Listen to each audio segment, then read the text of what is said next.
இனி நீ praise the Lord சொல்ல வேண்டும் என்றால் இந்த நூலுக்கு எதிராக நீ மேற்கோள் காட்டி ஏன் பிரைஸ் தி லார்ட் சொல்கிறாய், பிரைஸ் தி லார்ட் சொல்வதால் எப்படி அது பயனுள்ள செயலாக மாறுகிறது, எப்படி அது கடவுளுக்கு உகந்த செயலாக மாறுகிறது, அப்புறம் எப்படி அது குற்றமில்லை, எப்படி அது இருளின் செயல் இல்லை என்பதையெல்லாம் நீ மேற்கோளுடன் வந்து எழுதி கொண்டு வந்து என்னிடம் கொடு. அதன் பிறகு நான் உன்னை அனுமதிக்கிறேன். அதுவரை நீ அதை சொல்லக்கூடாது என்று ஒரு தனிப்பட்ட முறையில் கொடுக்கலாம்.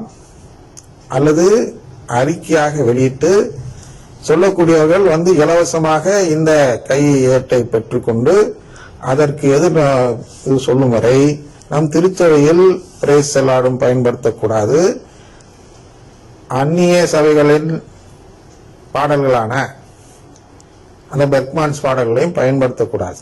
இதெல்லாம் இல்லாமல் நீங்கள் அருங்குடை இயக்கம் நடத்தி கொள்ளுங்க அப்படின்னு ஒரு உத்தரவும் போடலாம்.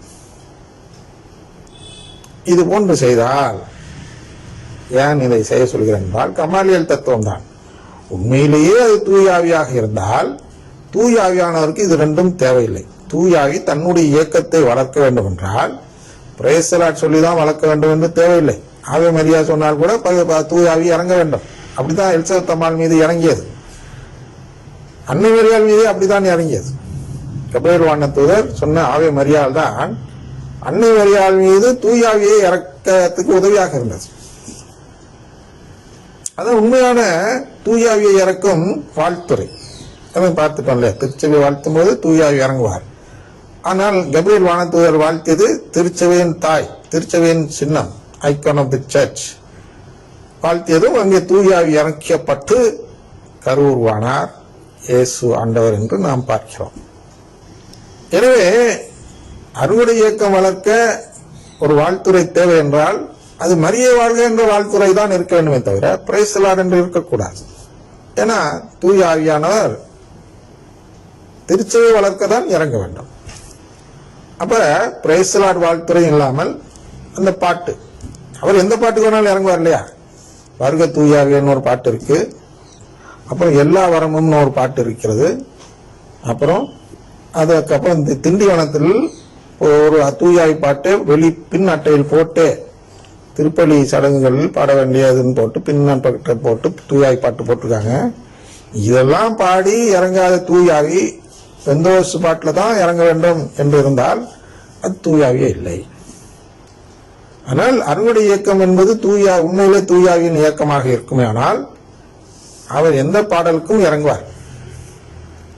ஆனால் இது ரெண்டையும் தடை செய்வதால் அருங்குடை இயக்கத்துக்கு பாதிப்பு வரக்கூடாது, தூயாவின் இயக்கமாக இருந்தார் அப்படின்னு சொல்லியும் இந்த பாடல்களை தடை செய்ய ஆயர் குழுமம் அஞ்ச தேவையில்லை. ஏனென்றால் ஏற்கனவே தடை செய்யப்பட்ட பாடல் தான் 2004. அதை தீவிரமாக கடைபிடிக்க சொல்கிறோம் தவிர வேற எதுவும் இல்லை. அது மட்டும் இல்லாமல் அவர் இருந்தப்ப பாடின பாடலா போன பிறகு பாடின பாடலான்னு இன்னொரு குழப்பத்தை சாத்தான் உருவாக்குறான் சபைக்குள், திருச்சபைக்குள். ஐயா 2004 தடை கொண்டு வர்றது இனி வரப்போற பாடல்னு எழுதியிருக்காங்களா? 2004 தடைன்னு அர்த்தம் அந்த 2004க்கு முன்னாடி பாடப்பட்ட பாடலும் இனி பாடுற பாடலும் தானே அர்த்தம். இனி பாடுற பாடல விட்டுருங்க. 2004க்கு முன்னால் இருந்த நன்றியால் துதிப்பாடு, யாரிடம் செல்வோம், இதெல்லாம் 2004க்கு முன்னாடி இருந்ததுதான் தடை செய்யப்படுகிறது. இல்ல போறதுக்கு முன்னாடி பாடினது அப்படின்னா திருப்பி அந்த தடை பொருளற்றது. பொருளற்றதுன்னு என்ன அர்த்தம்? ஆயர் பேரவையில் தூயாவியானவர் செயல்படவில்லை, ஆயர்களாக முடிவெடுக்கிறார்கள் என்று பொருள்பட்டுவிடும். ஒரு தடவை ஆயர் பேரவையில் முடிவெடுத்து விட்டால் அது உறுதியானது. பார்த்துட்டோம்ல, திருச்சபையில் ஒரு முடிவெடுத்தால் அது உறுதியானது என்று மாற்றப்படாது. மாற்றப்படலாம் என்று எதுல சொல்லுது? கிறிஸ்டியன் ஃபெய்த் என்றதுல 44வது கோட்பாட்டில் சொல்லுது. எப்பன்னா காலப்போக்கில் இது தவறான புரிதல் என்று தெரிய வந்தால் அதை மாற்றிக்கொள்ளலாம் என்று ஒரு கருத்து இருக்கிறது. எப்ப தவறானதுன்னா பயனற்றது என்று சொன்ன வந்தால் இது பயன் உள்ளது என்று சொல்ல இருக்கிறோம்.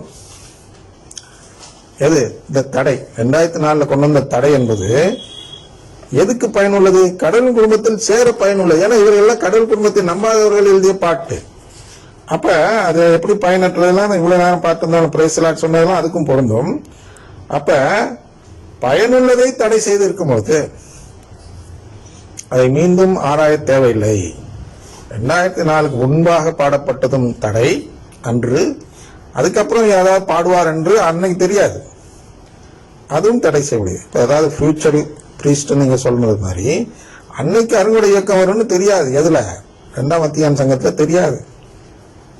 ஆனால் அந்த தூயாவின் வார்த்தை இன்றைக்கு பொருள் எடுக்கும்போது அந்த அறுவடை இயக்கம் தடை செய்யப்பட வேண்டும் என்பதை இந்த UR டிகிரி ஆன் எக்கம்யூனிசம் வெளிப்படுத்தி காட்டுவதுதான் இவ்வளவு நேரம் பார்த்தோம்.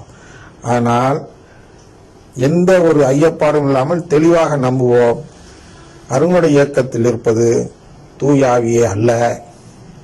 அதனால் அதற்குரிய வாழ்த்துறையான பிரேசலாடும் அந்த அந்நிய சபைகளின் பாடல்களும், அதாவது எக்லேசியல் யூனியன் என்று சொல்வார்கள்.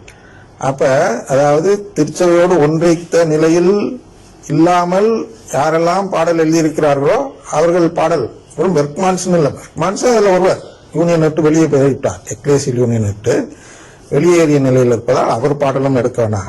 கடல் மாதிரி இருக்கு நிறைய பாட்டு, அவரை போய் தேர்ந்தெடுக்கிறீங்க, இல்லாத நபரை துர்மாதித்தனமாக இருக்கிறார் அல்லவா. அதனால் அந்த யூனியனில் இல்லாதவர்கள் யாராக இருந்தாலும் அவர்கள் பாடியிருந்தால் அது இங்கே பாடக்கூடாது. ஏன்னா அது பயனற்ற இருளின் செயலுக்காக பாடப்பட்ட பாடல்கள். அது நமக்கு பயனுள்ள ஒளியின் செயலை செய்யக்கூடிய நமக்கு அது தேவையில்லை. குறிப்பாக திருப்பலி என்பது அந்த செயலை செய்யும் செயல், ஜெபமாலை அந்த செயலை செய்யும் செயல், பயனுள்ள ஒளியின் செயல். இதுல பயனற்ற இருளின் செயலை கலந்து கலப்படமாக பயன்படுத்தினால் நாம் என்ன கேட்கிறோம் என்று ஆண்டவருக்கு புரியாத நிலை வந்துவிடும். அதுதான் ஸ்கேண்டல் என்று சொல்வோம். அங்கே தமிழில் சரியான வார்த்தை தெரியவில்லை, துர்மாதித்தனம் என்று மொட்டையாக சொல்லிவிடுகிறார்கள். ஸ்கேண்டல்னா ஒரு புரியாத நிலையை உருவாக்குவது,